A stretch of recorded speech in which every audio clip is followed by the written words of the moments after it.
पर सर क्या वजह थी ये जो आपके 19 टू 26 के जो सफ़र, क्या वजह रही जो आपने अल्कोहल को अपना कह सकते हैं दोस्त या हाँ फिर वो हाँ बना लिया? हाँ हाँ, क्या था वजह? सांस लेने का ज़रिया बना लिया था मैं तो।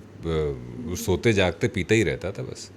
मतलब रात में जब पीते थे तो इतना होश नहीं रहता था, बस इतना होश रहता था कि थोड़ी सी बच जाए ताकि मैं सुबह जब उठूं तो मैं पी सकूं।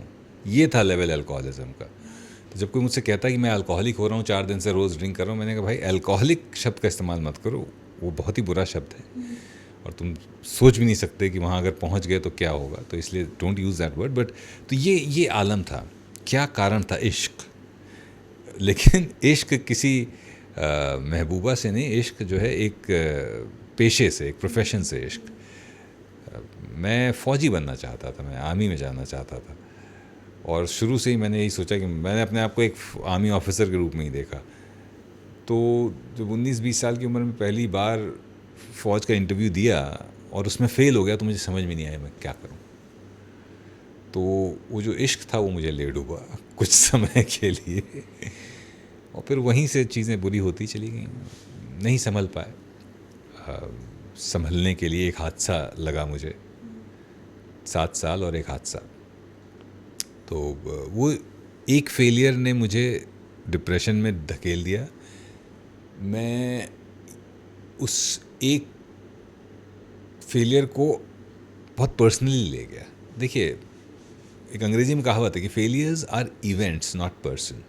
मतलब ये है कि जैसे कि आपने एक एग्ज़ाम दिया, आप उसमें फ़ेल हो गए, तो आपने एग्ज़ाम में आप एग्ज़ाम फ़ेल किया, आप फेलियर नहीं हो, एक एग्ज़ाम में फ़ेल हुए हो। इसी तो मैं इस बात को उस समय नहीं समझ पाया कि मैं सिर्फ एक नौकरी या एक प्रोफेशन को नहीं पा पाया, पर इसका मतलब ये नहीं कि मैं फेलियर हूँ। मुझे और दूसरी चीज़ें खोजनी पड़ेंगी जहाँ पर मुझे सफलता ज़रूर मिलेगी।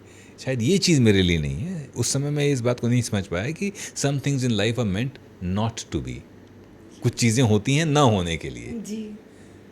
हर चीज़ होने के लिए नहीं होती है ना।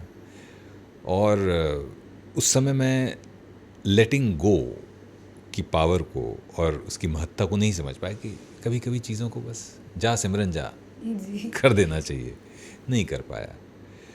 तो ये समझ ठोकर खा कर आई। उस चीज़ को मैंने बहुत ज़्यादा पर्सनली ले लिया, वो नहीं लेना चाहिए था। लाइफ में आपके हाथ में एफ़र्ट है, रिज़ल्ट नहीं। तो अगर एफ़र्ट कर रहे हैं तो फिर ठीक है, कोई बात नहीं। रिज़ल्ट आपके फेवर में नहीं भी आता है तो इट्स ऑल राइट, ठीक है। वो फेस था, चला गया, बस सिखा गया, बहुत कुछ सिखा गया। बट इसके अलावा हमने अगर जहाँ पर हमने देखा था आपके घर वालों को भी काफ़ी चीज़ों से गुजरना पड़ा जब आप वैसे थे। एक पेरेंट्स के जब आप उन्हें देखते थे सर, कैसा फील होता था कि जहाँ पर आज उनको आपको सपोर्ट करना था वहाँ पर वो आपके लिए थे? क्या कहना चाहेंगे आप? वो उनका बड़प्पन था कि उन्होंने कभी इस चीज़ को एक बोझ की तरह नहीं लिया, वरना ये बहुत बड़ा बोझ है। आप अपने बेटे को, आज मैं 2 बच्चों का पिता हूँ तो मैं इस बात को समझ सकता हूँ कि जी। बच्चे को अपनी आंखों के सामने ऐसे धरातल में जाते हुए देखना कितना कष्टकारी हो सकता है एक माँ बाप के लिए। और फिर वो उस धरातल में पहुंच गया जहाँ पर अस्पताल में पहुंच गया, जहाँ पर डॉक्टर ये कह रहा है कि बचने के चांस 15% है, आप कहें तो इलाज करें तो कहें तो ना करें। तो एक पेरेंट होने के बाद मुझे और समझ में आया कि वो उनके लिए कितना पेनफुल रहा होगा।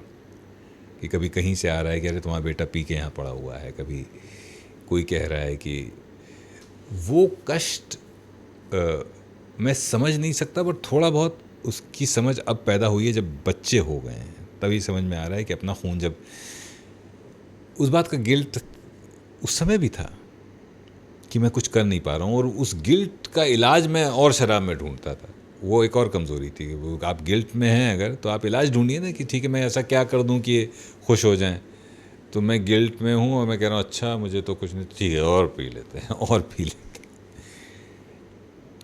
उनका भाई, हर माँ अपने बच्चे को एक बार जन्म देती। मेरी माँ ने मेरे माँ बाप ने 2 बार जन्म दिया। एक बार तो बायोलॉजिकल बर्थ और एक बार उस वहाँ से निकाल के लेकर आए। वो जो 35 दिन के कष्ट था, वो मेरा कष्ट तो इसलिए था कि मैंने किया, मैंने तो मज़े किए ना। शराब पीते हो आप थोड़ा बहुत तो एंजॉय कर ही रहे हो।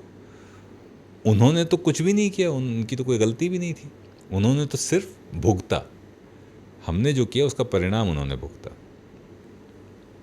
तो उनकी जितनी हम तारीफ़ करें और उनके लिए जो कुछ कर पाएँ, यही हमारी आज कोशिश रहती है। और जो उनके चेहरे पर और जो एक गर्व का अनुभव महसूस करते हैं जी। जब जैसे माता पिता को कहीं लेके जाते हैं और कुछ लोग पहचानते हैं, फ़ोटो खिंचाते हैं, या कहीं हम बोलने जाते, कई जगह बोलने जाते हैं तो एक आध जगह उनको भी साथ में लेके गए हैं, तो उनको एक गर्व का अनुभव होता है कि हाँ भाई हमारा बच्चा स्टेज पे खड़ा होकर बोल रहा है और हमारे बारे में बोल रहा है। तो उनका एहसान तो नहीं चुका सकते, कोई नहीं चुका सकता, कोई जाहिर भी सी नहीं, कोई ये नहीं चुका, सच है कहा ना। आपने। उनको पे बैक तो नहीं कर सकते, पर जो सबसे अच्छा तरीका है, ईश्वर ने हमें मौका दे दिया कि कुछ उनको हम एक खुशी दे सकें। वो खुशी इस रूप में दे पा रहे हैं कि कभी फ़ोटो पेपर में छप जाती है तो बहुत खुश हो जाते हैं, कभी कहीं इंटरव्यू देखते हैं तो बहुत खुश हो जाते हैं, आवाज़ सुनते हैं, और कहीं महफिल में बैठे होते हैं रिश्तेदारों के बीच और आवाज़ आती है, हाँ ये विक्रम की आवाज़ आ रही है, तो एक्टिंग भी शुरू कर दी 4-5 साल से, तो टीवी में भी देख लेते हैं। तो हम खुशकिस्मत हैं कि उनको शुक्रिया कह पा रहे हैं इस तरह से।